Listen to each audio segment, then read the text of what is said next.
I'm setting my alarm right now so that way I can make sure I stay on task here with my limit of 1 hour to be on here with you guys live. Okay, I'm going to do a mic check real quick to make sure everything's working. Can you hear me? I'm waiting for the chat. Can you hear me? Yes. Okay. That was a huge bummer last week when I went live and I just started doing my thing and no one could hear me. I was like, no. Okay, cool.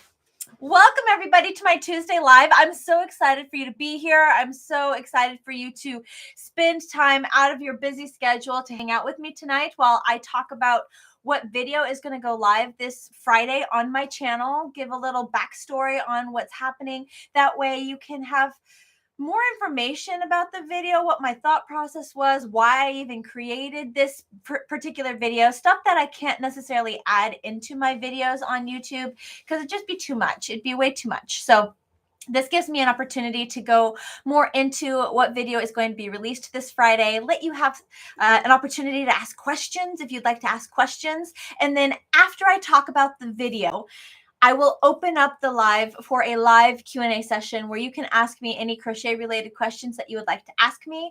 I am limited to a 1 hour block window. My live will end at 8 p.m. Central Standard Time, Texas time, just so that way I can get back to my family and the busy life that I have outside of YouTube.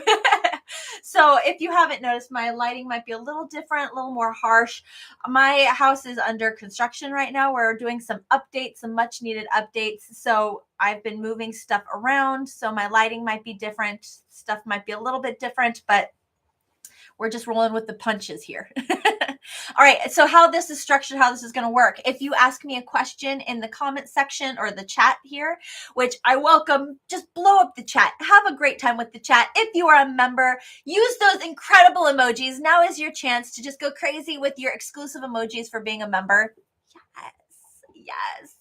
And just have a lot of fun. If you ask me a question in the chat here, this moment forward, if you could start the question by like maybe having all caps say question or maybe a couple question marks just to help direct the eye to the question, that would be great.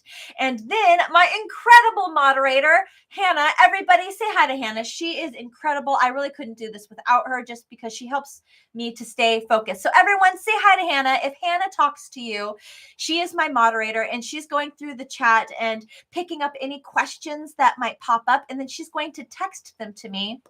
So when I get to the question part of this Q&A, I can just go through and read her text messages and have everything like boom right to me, opposed to you watching me read the chat and finding questions. It just works a lot better that way. And then if you have any personal comments or anything like you'd like to say hi or just like chat, I'm going to go through all of the chat after the video is over and I'll respond. And I just love to see your interactions with each other. I think it's super cool. All right, let's go ahead and get to it. So this Friday's video is going to be something I have never done before. It's a brand new concept. It's a mini series, I guess, but it's not something that it's like you start with video 1 this Friday and you have to wait till next Friday to see video 2. I'm like, there are a bunch of shorter videos that I'm doing all at once. So this Friday, you're going to see like 6 mini videos from me. It's a little weird, trying something new, seeing how it's going to work. The inspiration from this was when I've just been reading a lot of questions that people ask of me. And a lot of the questions are like basic questions that when you've crocheted for a long time, you just kind of assume people know. But I think a lot of us YouTube channels, a lot of us veteran crocheters, we take a lot of that knowledge for granted. Things that we just assume everyone's going to know that. Everyone will know how to do that. Everyone's going to know to remember that. Or they're going to know that this is available to them, that they can purchase this to help them. Like these are all things that a lot of us crocheters, we just naturally do. And we forget that brand new crocheters have no idea some of these things exist, or they have no idea how to do some of these things or to do some of these things. So I'm going to start doing these little mini series, and they're not going to happen they're not going to happen every month just because I'm noticing how much time they're taking me to put together. But I am loving the idea of these little mini series where I can take a concept and break it way down and have little mini videos in regards to this concept. So that way you get a full, well-rounded, nothing's getting left out. I'm sharing even like stuff that maybe you do know, and it's just a repeat of information, but maybe there's one little thing in there, just one little thing that I talk about, and you're like, oh, I didn't know that. Hey, that's pretty cool. But unless I talk about the topic, I wouldn't have a reason to talk about that thing and bring it up and teach you something new. So this week's series is going to be called my Getting Started series, must-haves to have on hand. And this is going to be aimed at my brand new crocheters, because I know I have a lot of brand new crocheters on my channel right now. It's baby season, so I have a feeling that there's a lot of people trying to make a lot of baby stuff right now, and they're diving right in, skipping how to crawl, skipping how to walk, and just going straight to running. Like, give me the project. I want to learn it. I want to do it right now. I have a baby blanket or something for baby that I have to make now because baby is due. And it's like, okay, hold on. Wait just a second. Like, please let me just get through this quick little mini series and let you do your thing, okay?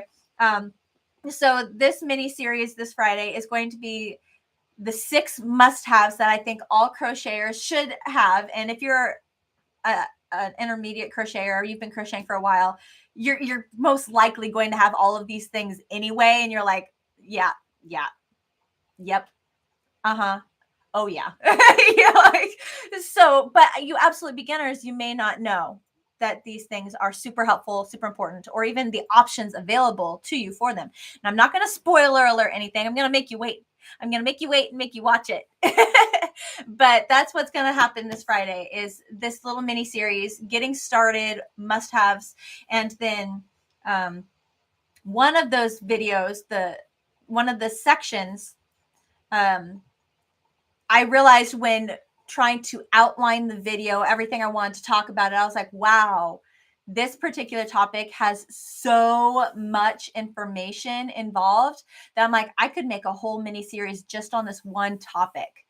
And I actually talk about that in the video. So I'm not going to tell you which video it is. I'm going to make you wait and watch it. But you'll understand when I get to that one topic and you're like, yes, I totally see why she would make a mini series on just this item alone. So I'm very excited about this. I think it'll be really cool. And like I mentioned, just the idea of being able to step back and talk about all things that, even if I assume that it's common knowledge, or I'm assuming that everybody knows it or everyone can figure it out, that's me assuming, and that's my bad. I shouldn't assume anything. I think nobody should assume that people should just automatically know something. And that's what I'm doing special. That is the brand new thing that I'm going to start doing on my channel, is periodic series to go over it all, not holding anything back. It's going to be awesome. It's going to be great. I'm very excited about it.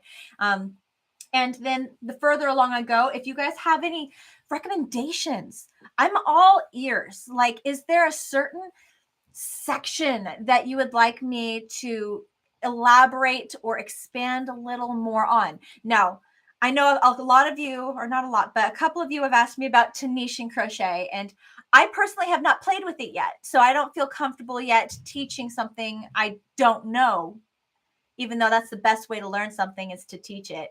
It's a teacher's mindset right there. But I'm not ready to show off Tanishan crochet yet. But if you want to back up a little bit and maybe talk about it's just anything that comes to mind, you're like, I'm struggling with this. Can you help me in this area? Like, one of the series I want to make is about finishing a project. It's going to include blocking. It's going to include basic borders, that round one of any blanket border and what's important about it. It's going to talk about just how to tie off your project, how to just clean everything up your ends, just how to finish a project, you know? And again, it's one of those things where you're like, Tiffany, this is a lot of information we already know. But maybe coming into the weaving your end section, I talk about a strategy that you didn't know about, and you're like, oh, that's cool. I mean, yeah. That's the whole idea. That's the whole idea. Okay, so I'm going to go ahead and move on. That's it. That is this Friday's video series. I hope you enjoy it. I hope you like it. The videos are much shorter. I wanted to make sure that each video was just trying to get the information. That's it. Just get the information. And then you can watch the next one. Have fun with it. I hope you enjoy. All right, so that is this Friday's video. That's what I got going on. I'm going to go ahead and dive right into the Q&A session now. And feel free, go crazy in the chat right now. Ask me questions. Again, I have till 8 o'clock. Oh my gosh, I have 49 minutes. I finished that fast. I guess that's what happens when you don't have something physical to show off and be like, look at this. Yeah, I don't have anything like that to show off today, but yeah, so let's go ahead and dive into questions and see how this goes. All right, so I have some questions from Hannah. She's already got some on deck for me. And if you ask me a question, I don't get to it, you can always ask it again in the chat. Or if you ask me a question in an email or on Instagram, if you could repeat your question here, that would be very helpful, just so I can make sure I get to it. Okay, so Samantha, you asked a few questions from the beginning of the chat I saw. What is your most favorite crochet project? I don't have just one favorite crochet project, and it really also depends on what I'm in the mood for. I think I would say I have 3 favorites, and you'll understand after I mention it. So my first favorite is a blanket, just doing a blanket that the pattern is cool. It's fun to look at as it's developing. It's personally satisfying watching it or reveal itself. And that is super fun, or something relaxing, because blankets they have that repetitiveness that really helps you feel that calm zen, like I'm feeling accomplished right now, but this has cool vibes right now. My second project that I absolutely love to make is stuffed animals. I am a stuffed animal lover. I love making stuffed animals, and you will definitely get that by the end of 2022 is my love for stuffed animals. But there's something about a stuffed animal that comes to life and has personality, and kids love them so hard and so much that it just touches my heart in a whole different way. And so I love stuffed animals.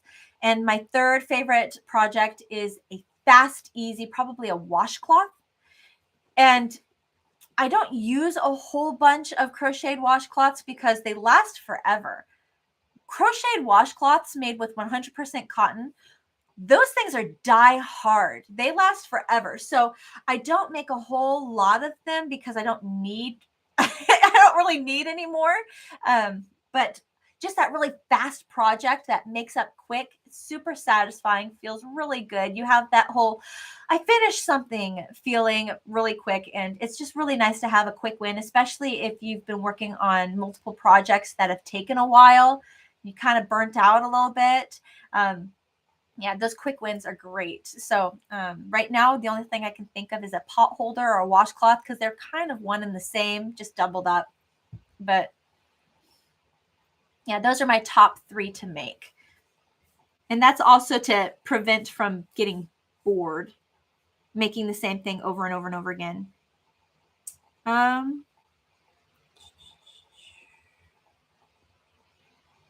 What is the word? This is from Fern. What is, I had it. Oh, there it is. What's the worst yarn you've ever used? I once found a very, very old skein of Red Heart Super Saver.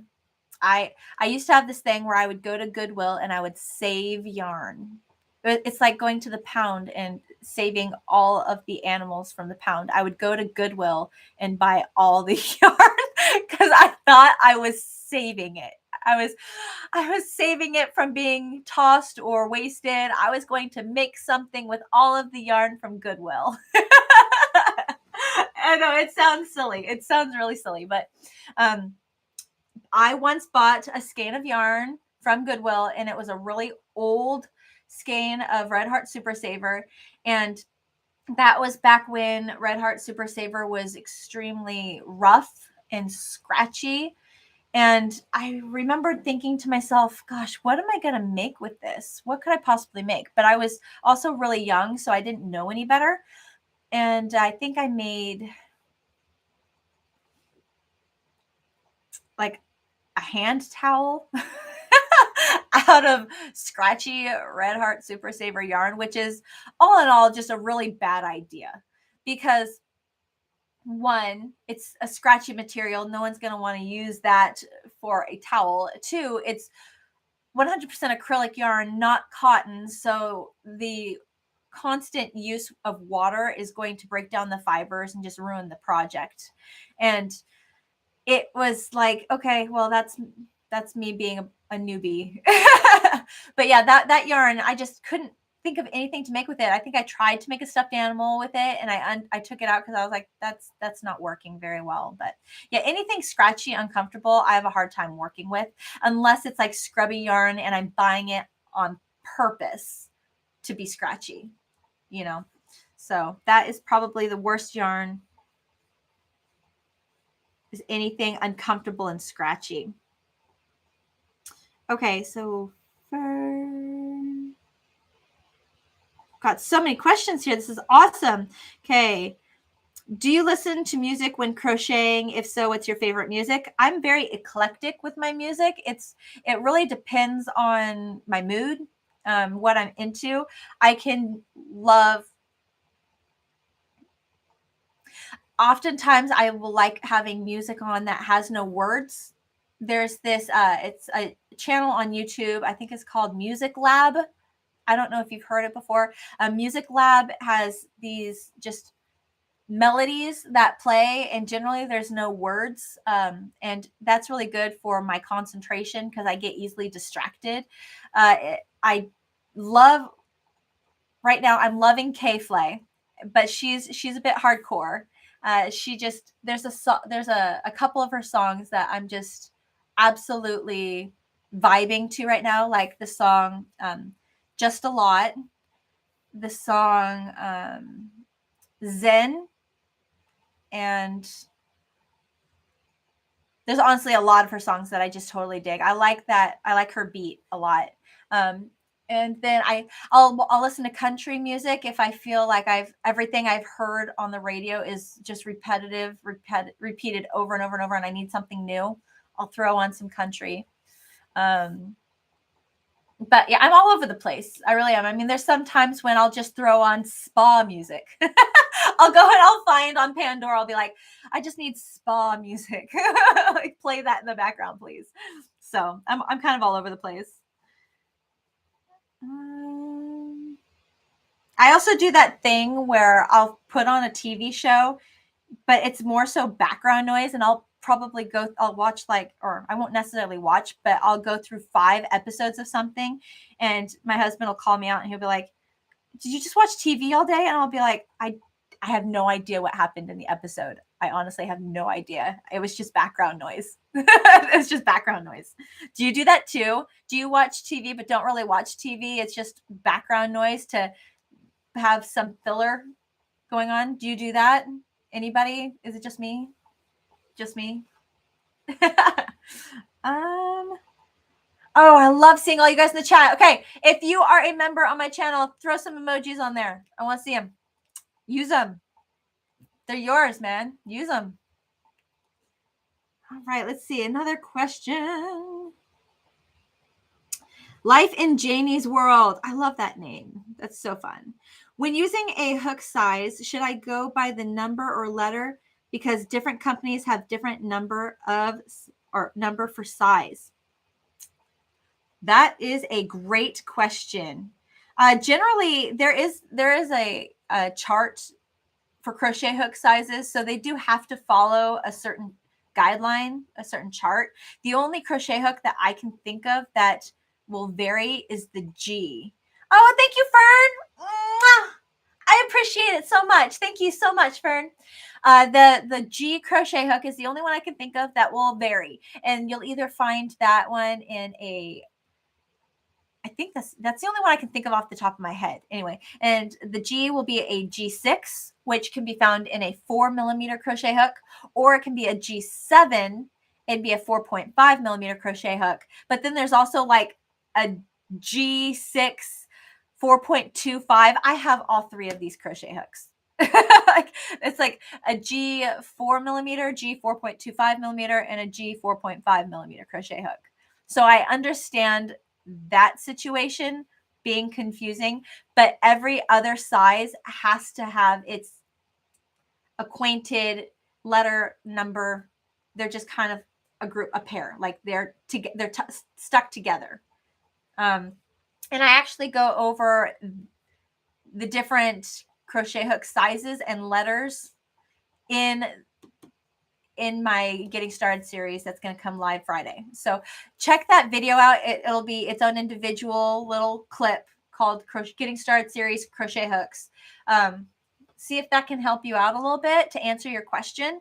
And if it does not, just pop back on here and let me know, and I will help you out with that. But generally, it's a letter number. Like the H8 is always a 5mm crochet hook. Always. 5mm crochet hook is an H. And it is confusing. I have crochet hooks that just have the letter, they don't have the number. And I have crochet hooks that just have the number and they don't have the letter. But that chart is helpful. Okay, moving on. All right. I want to pronounce your name correctly. I think it's Debasmita. Debasmita. I'm going to go with that. Do you knit also? I wish I could. I am not a knitter. I can probably do a very basic, but I haven't knitted a basic in years. I've noticed with a lot of people I've talked to, you're either a crocheter or a knitter. Very few people can do both. You incredible, amazing people that can. Congratulations. I think knitting is gorgeous, especially knit clothes. Knit clothing is, in my opinion, more beautiful than crocheted clothing. But I think that crocheted stuffed animals and crocheted blankets are a lot faster, a lot easier, and a lot more versatile than knit. And that could just be my perspective, but I think they both have their strengths. And I think that knit scarves and knit clothing is just absolutely stunning. Absolutely stunning. And I probably could make it through a Tunisian crochet or through a Nook crochet, but I just haven't got there yet. And Colleen. Welcome, Colleen. I feel like I have seen your name a couple times on a couple previous videos. Video idea. How does one organize yarn? Oh my gosh. That's personal preference though. That one is hard. Hi, Kim. Thank you so much. Appreciate you being here. And thank you so much for being a loyal supporter. That's very, very special. Use those emojis. Go crazy with them. Now's your opportunity. But organizing your yarn is very personal. I actually had this question with my crafters gathering when we first got started. I could probably ask it again since I have new people on there now, but or since I last asked that question. But yeah, organizing your yarn. Some people go by size. Some people go by fiber. Some people go by color. Some people go by all three. And that can be hard. But I will write that down based on, maybe I'll do a series on organizing your space. I'll write that down. Just, who knows? That might be special.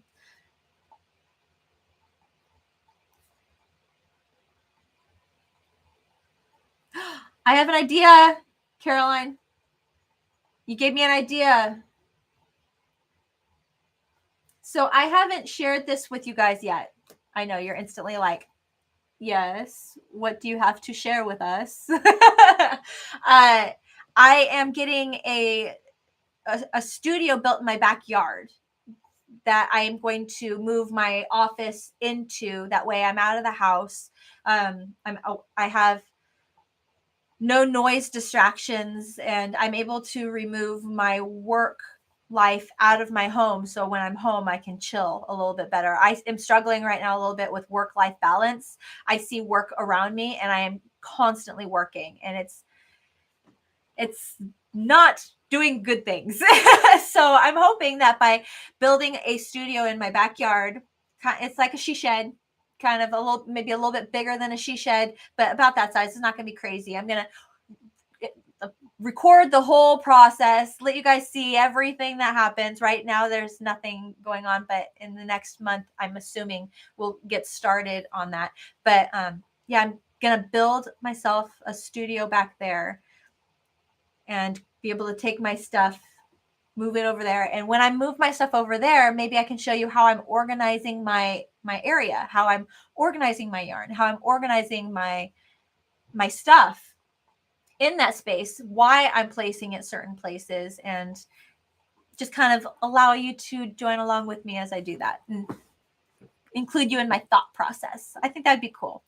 I think that would be really neat. Vandal. Love that name. Love your name. How can I find the top of a chain? So that's a great question. I think I actually answer that question in my video, step 1, getting started with crochet. Check it out. There's a video on my channel that says getting started with crochet. You can find it in my crochet basics. And it's video 1, not video 2.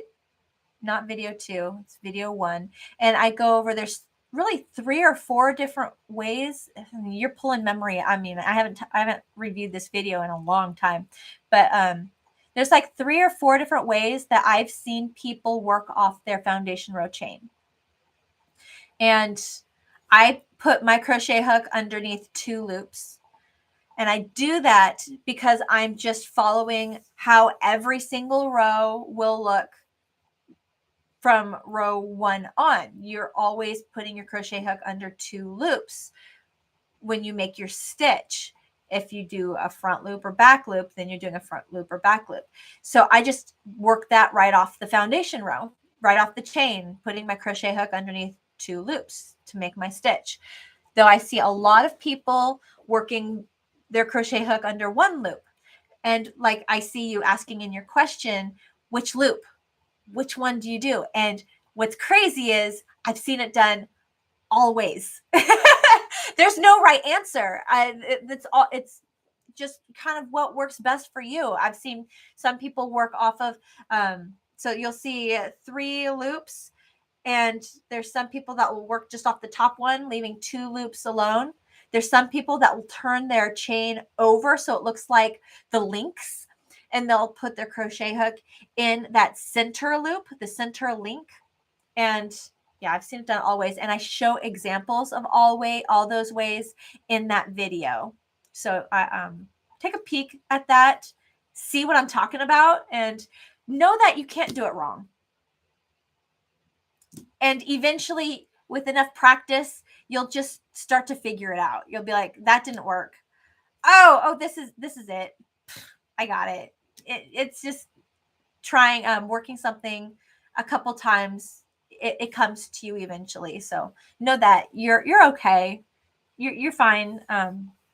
You're not going to do anything wrong working off the chain in this loop or that loop.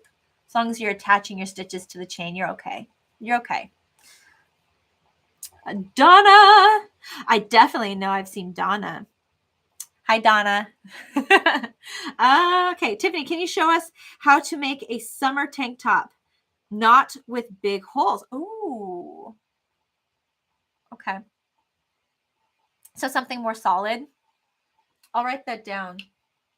I want to make a tank top. I do. Loved making my Tiffany top. I actually have worn it so many times. I knew I would. And so I want to make a tank top with, but I like that you're requesting a lack of holes or no big holes. So summer tank top.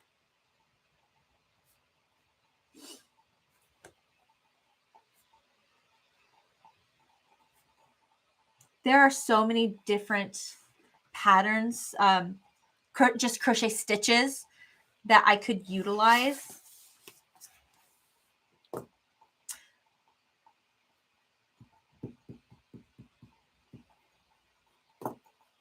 I'll play with that one.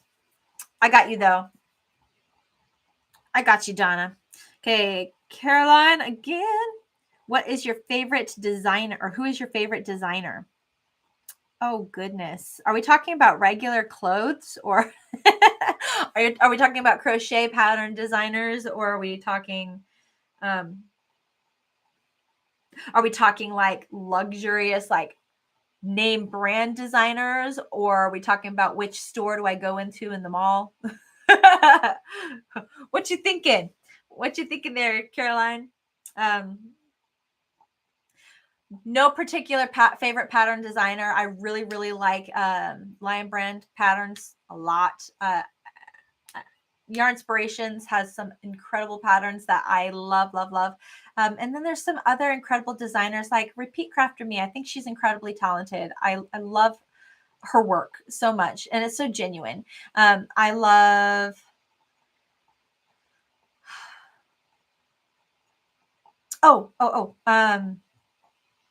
she does mostly knit, not so much crochet, but I really like Two of Wands. Her patterns are just incredible. I'm a big fan of hers. So yeah, those are some crochet designers. If you're talking about like big name brands, like what clothing name brand do I think is my favorite? I really like Calvin Klein, and I vibe well with Calvin Klein, and I vibe well with Michael Kors.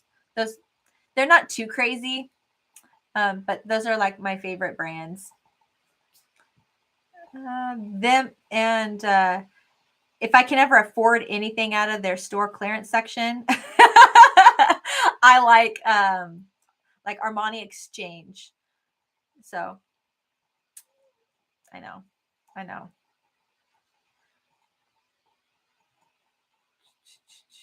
I really like dress, like a business casual. That's my favorite type of clothing style. Patricia.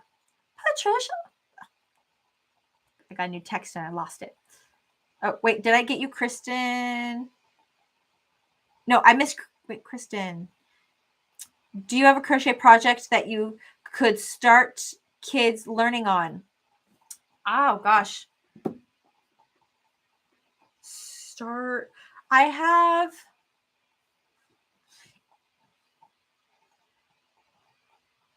a couple absolute beginner crochet projects on my channel. Honestly, if a kid is gonna start crocheting, I would start them off with something satisfying, but something that can go in straight rows, right? Because absolute beginners, you're gonna mess with the single crochet, half double crochet, double crochet stitches. Keep it basic. They're learning. So let them choose. I think I would let them choose their favorite color to play with.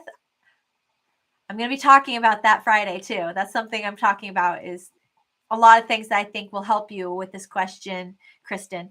Have them pick out their favorite color so that way they're motivated to work on it.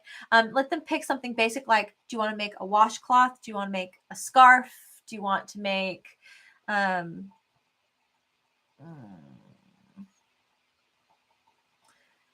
they could make a pillow. Pillow could be super, super basic.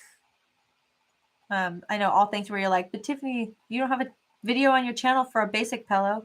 I know, I need to do that. Just anything where it can be back and forth. Just keep it simple. And you let them choose. I think it's important that they choose, because then they have ownership of the project. It's like they picked that, I think that's special. Okay, so back to Patricia. Patricia, do you have a favorite easy washcloth pattern to share? Thanks. Yes, I do. It was actually, I think, the very first video that I ever made. So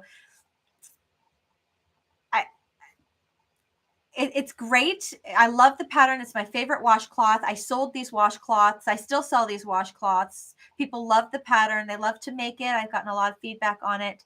It is just easy washcloth. Like I said, I think it was my very first video that I made on YouTube. So the style of my video is completely different, but I think it's still watchable.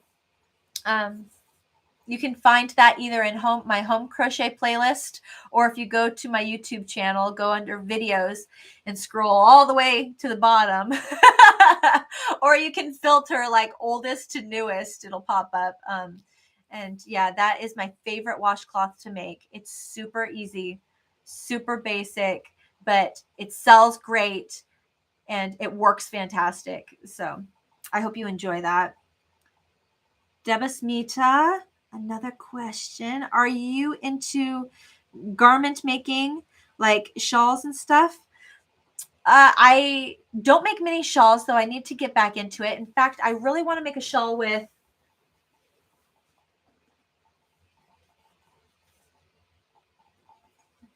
this guy, definitely. So I bought this yarn at a specialty yarn shop in San Antonio when we went to visit there. I actually have the card, Yarnivore. Actually had somebody contact me and say that they live next to Yarnivore in San Antonio, and they went there and visited after I went there. But yeah, Yarnivore in San Antonio had this yarn when I went to visit. The lighting in here is awful, but you get an idea of the colors. And I want to make a shawl out of this. I have 3 of these. Play with the shawl pattern. I don't necessarily wear shawls, so I think that's where my hang up is a little bit. I don't wear them. So if I make another shawl, it will be a shawl that I want to wear. You know, I think that's something important to me on my channel right now, is making tutorials that I want to make, something that makes sense to my lifestyle, that I would want to just naturally give to somebody. Not something that I'm like, I would never make this unless somebody asked me to do it, because I'm doing it because somebody asked me to do it. I want to start doing just tutorials that I naturally really want to do. Or if somebody asks me to do a tutorial, and I'm not taking requests right now because I'm so booked, but I've already filled my calendar thinking with this mentality. If somebody asks me to do a tutorial, I will find a way to spin it or put my own twist on it. That way I can be like, okay, I see that they want me to do this, but I don't like how it's done that way. I'm going to do it my way, So, and that's kind of how I'm doing one of my tutorials this month. I am doing the egg apron. I'm making a tutorial on the egg apron. I'm super excited. And I think the reason I'm super excited is because I've come to realize how many people I know who have chickens. And this just really blows my mind. I'm like, my neighbors have chickens. Like, what? My neighbors have chickens. Just the number of people I know right now that have chickens, or the people I talk to, and they know a bunch of people that have chickens. And I'm like, what the heck's up with chickens right now? But this egg apron is super cool, super fun. But when I was looking at her tutorial, or her pattern, it's a free pattern, but I'm like, gosh, I just don't want to make another person's exact pattern. Plus, I would do this pattern completely differently if I were to design it myself. So I'm like, you know what? I'm going to do that. I'm going to design something completely different, something that I would design naturally and would function best for me if I were to use one. So that's what I'm doing right now, is I'm designing my own version, and it looks completely different. But it's cool, and it's my own twist on it.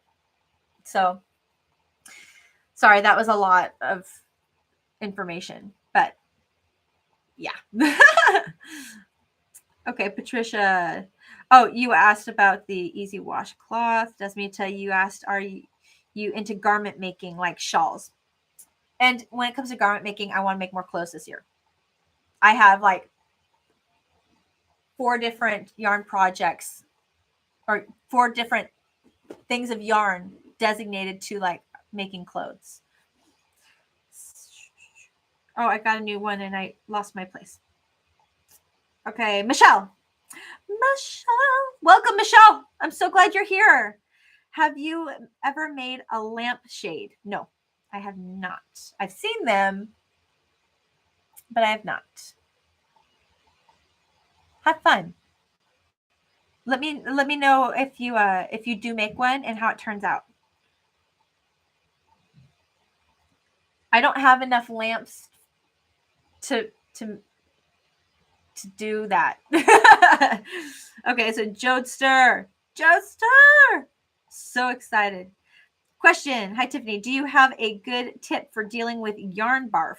I'm dealing with it right now and it's driving me crazy. Oh, I'm so sorry. That stinks. I hate when that happens.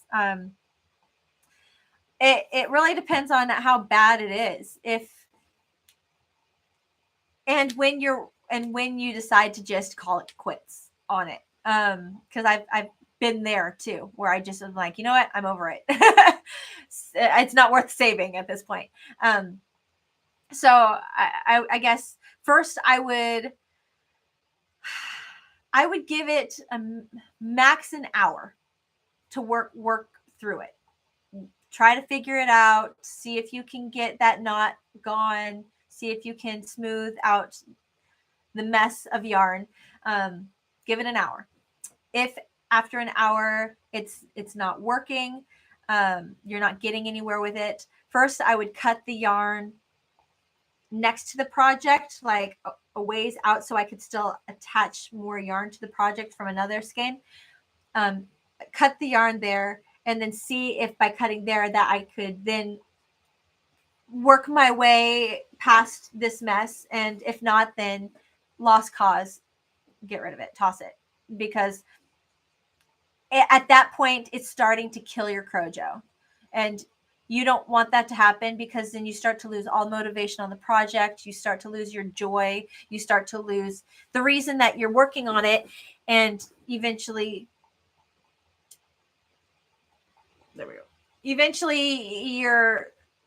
you're not going to want to work on the project anymore anyway. So what I recommend is you give it an hour, and after an hour, if nothing's working, cut it off, call it quits, attach a new skein of yarn. That way you're saving yourself the motivation to keep working on the project. Because yeah, that can be rough.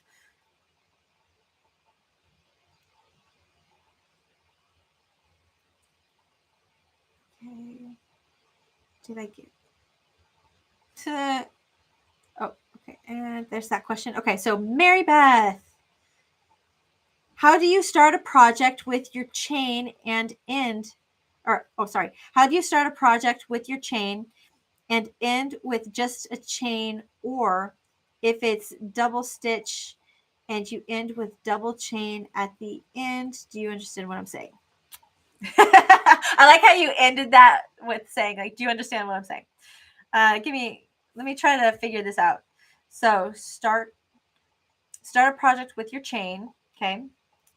End with just a chain. Or if it's a double stitch, you end with double chain at the end. So you're talking about your turning chains.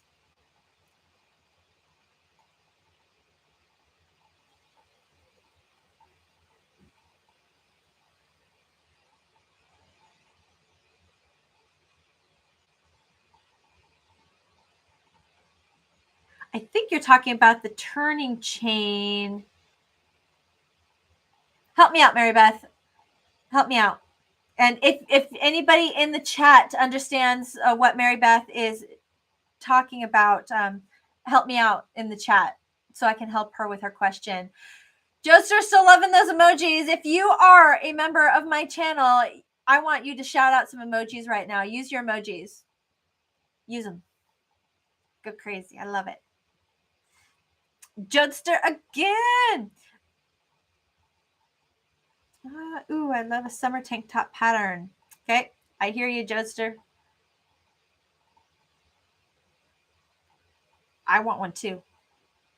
Cynthia, how about a skirt only swimsuit cover up? Oh, okay. So just the bottom part. I like that. I could do that. I don't know if I'll be able to squeeze it in. I'll see. I think I have a few open spots later in the year that I allowed myself in case anything had to get pushed or bumped. But I like the idea of just a skirt swimsuit top, because that would be quicker to make anyway. Or swimsuit cover, sorry. Yeah, and then you just have like a little strap that you can tie it together, and it could even kind of look shawlish, where it's got like a triangular shape to it. The sides are smaller, and so you can have a nice tie. See, my brain's already going. My brain's already doing it. Great, thank you, Cynthia. I appreciate the request there, but I can't give you a 100% confirmation that I'll get to it, but I love the idea. Pam, what is your favorite yarn brand to use? Oh man, you can't ask me that. I honestly don't know.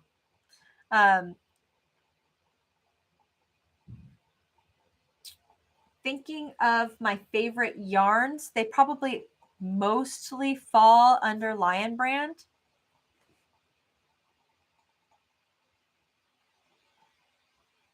I mean, I'm quite eclectic. I use so much different yarn. It's not necessarily the I'm not brand loyal.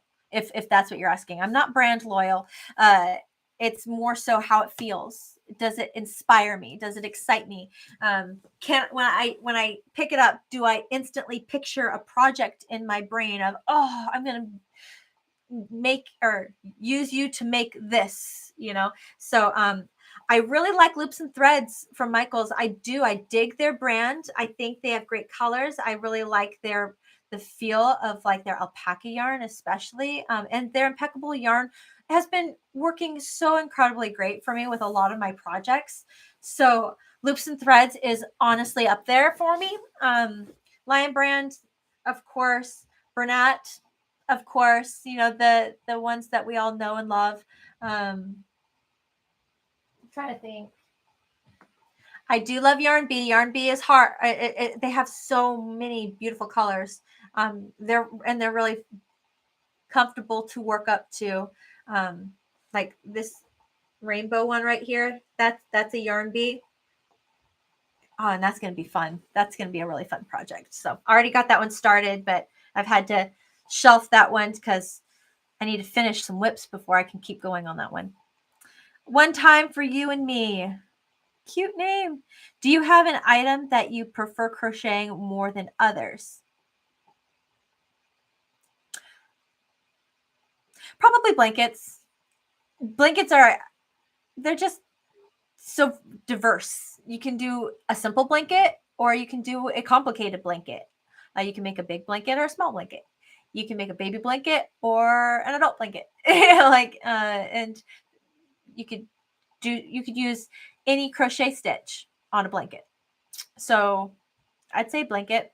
The hard thing with blankets is they take a while, right? They're a time investment in making them. So you can't just whip up a blanket, or your satisfactory feeling of finishing a project is going to be prolonged because the project is going to take longer to make. So that's the only bummer with blankets, is making sure you can get through it and finish it. Because how many people, raise your hand, how many people have a blanket project started and you haven't touched it in a while? It's just kind of created its own spot that hasn't moved in a while. Right here. Anybody else got that blanket project that you just haven't touched in a while? Yeah, so it just happens to be that way. Alpha J547. Do you have a tutorial for corner to corner? Not yet. I don't. That'll be a great one. Are you talking about just a straight up plain corner to corner, like beautiful colors, or are you talking about like a graph gan corner to corner? Because that one I'm not doing graph gans. Graph gans just take too much detail. I will teach you how to color change so you can figure out how to work up the graph gan, but that's just too many steps. It would be a forever long video, and I don't think many people would watch it. So, hey, look at all the hands. Yep. See, I'm not alone. I'm not alone here with that blanket project. Pam. How do you decide on a price for, say, a baby blanket that you want to sell? Think about starting a business. Okay, so that's a great question. You're not going to make any money off of a blanket. I know. Oh, that one hurt. Oh, dagger straight to the heart right there. No, you're not going to make any money off of a blanket. Sorry. It's I made a video on how to price your items, and I stick by that video because I think it's fair. I think it's 100% fair to any crafter. It is. You can't be unrealistic and say your time is worth $20, $30 an hour. Not with a handmade item. People don't value it. People do not value it. So if you want to say that your time is worth that much money, nobody's going to pay it. I'm sorry. They're not. I charge minimum wage for myself. I give myself, come on, camera. There we go. I give myself minimum wage, maybe $1 or $2 over minimum wage for my hourly rate on a project. And I would consider myself an advanced crocheter. I make my own patterns. I make my own complicated patterns. I do all of the qualifications to throw myself in that category. So I would consider myself an advanced crocheter. And I'm charging maybe a couple bucks over minimum wage for my time, plus materials. And then if you watch the video, you'll see I also add like a 10% all the other stuff fee. So, but when it comes to blankets, people just don't value your time. They don't understand how much money goes into the materials, especially if you're using really, really good materials, that alpaca or that eco-friendly, or the hypoallergenic, all those special yarns. It can get pricey, and they think, oh, I'll just give you $50 for that. And it's like, well, that's not even going to cover materials, or, oh, I'll give you $100. And you're like, okay, so like that's not enough, right? So that one's really hard. The only way I could see you making any money off of a baby blanket, selling baby blankets. Now, hear me out. You have to make it worth it. Buy that yarn that is 100% alpaca. Buy that specialty yarn that is vegan or hypoallergenic, or one of those fancy terms that people love, or they're very protective of their baby and they want only the best for their baby, especially if they're going to pay for it. So if you're going to go that route where you want to make baby blankets and sell them, buy the good stuff. Buy the good stuff. And then when you're selling the baby blanket, mention that. Be like, this is a baby blanket, this dimension, 100% alpaca, super plushy, special for baby, or this is 100% vegan yarn, or this is 100% eco-friendly, all those hit words, right? Those fancy hit words. Do that. That I think is the only way it's going to work out, because then people will see value in the yarn. They'll find value. They'll see the value. They don't value crochet. They don't. And it's sad. And a lot of what we do is from the heart. It's a heart gift. But show them value. You're getting value by the type of yarn that I used to make this baby blanket. Then you will sell. Then you will sell the blanket. But again, you can't go crazy. I'm on a soapbox right now. I'm sorry. Soapbox. 5 minutes. Okay, I'm gonna hurry. If the yarn costs you $100, you're using that value, right? $100 for this yarn. You've got to include your time. Okay, so make sure you are recording your time. Try to crochet as fast as possible so you can get that cost down. You don't want to take your sweet time making something and be like, see, I worked $250 worth of time here. I'm worth it. No one's going to pay it. No one's going to pay it. So try to work as fast as possible to whip out that project and make your cost down, sell on the materials, and you'll make your money. But again, also, you can't charge $20, $30 an hour. No one's paying it. No one's going to pay it. Okay. Be realistic. Watch my video. Watch my video on pricing your items. Okay. How do you decide to price? Oh, it's okay. That's a baby blanket. Consuelo. I'm late, but I wanted to ask, have you made cotton yarn like a doily or table runner? I've made one. I've actually made a bunny one, an Easter version of a table runner. Check out my YouTube channel playlist under Easter, I think. Really, really cute bunny table runner. So cute. Check that out. Fern from beginning. The music question, I did answer that. Favorite or least favorite crochet stitch? I love texture. I love when it's not flat. I like to have the crochet stitch be more three-dimensional. I like when it pops out at you, and it just I really like textured stitches. There's something about them that I think is really, really cool. Maybe it's a sensory thing. I don't know. But I really like textured crazy stitches that draw me in like art. Stitches that are my least favorite is the single crochet stitch or the slip stitch, because those stitches, man, they're boring. But I mean, you gotta do what you gotta do to get a certain look or get a certain project, right? Fern, thank you so much, loyal supporter. Welcome. I'm so happy to have you here. Samantha, food question. Favorite food? I'm just gonna say pizza.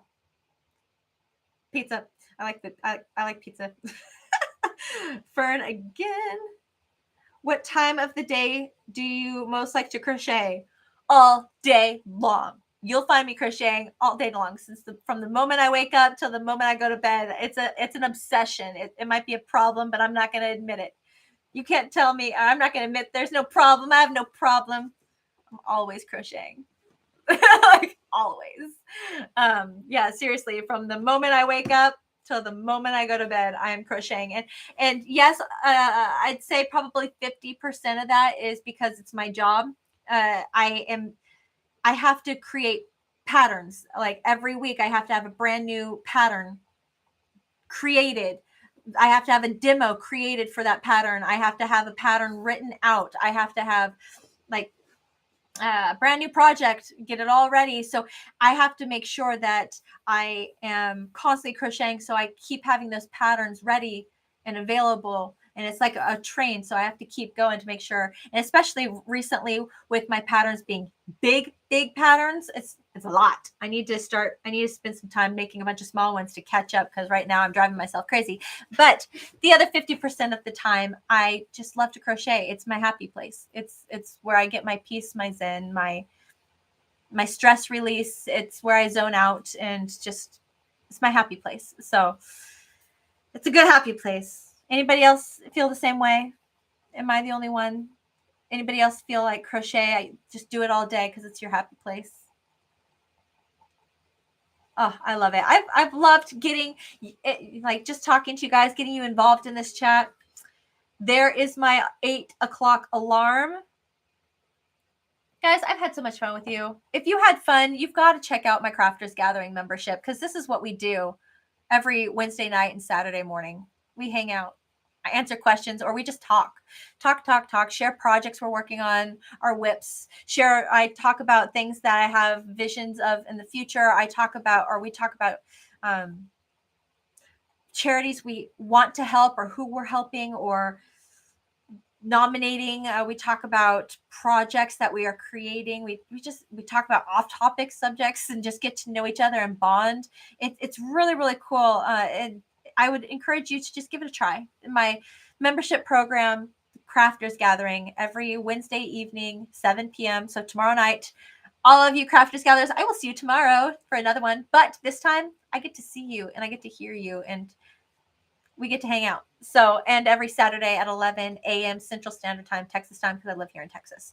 All right. If you had a lot of fun with this too, I'm here every Tuesday with a Tuesday Live where I answer questions and go over what project I'm going to go over that Friday. Just kind of give you a heads up, talk about it a little bit. Also, my Instagram. Instagram has a lot of my behind the scenes, behind the camera, what I'm doing when I'm not in front of a camera. And some of it is a lot of fun and very informative, and other of it I'm like, yeah, I probably shouldn't have shared that, but it's life, it's me, it's real. So anyways, I had a lot of fun with you guys tonight. Thank you so much for joining me. You guys are the best. Love you so much. Mwah. Especially all the love that you were able to share with me today. I'm so excited for all you new members and for the extra sticker, the super sticker that I got. Okay, I hope you have a great night. I hope you watch my video series, new series this Friday. And I will see you very soon with the next one. Bye, guys.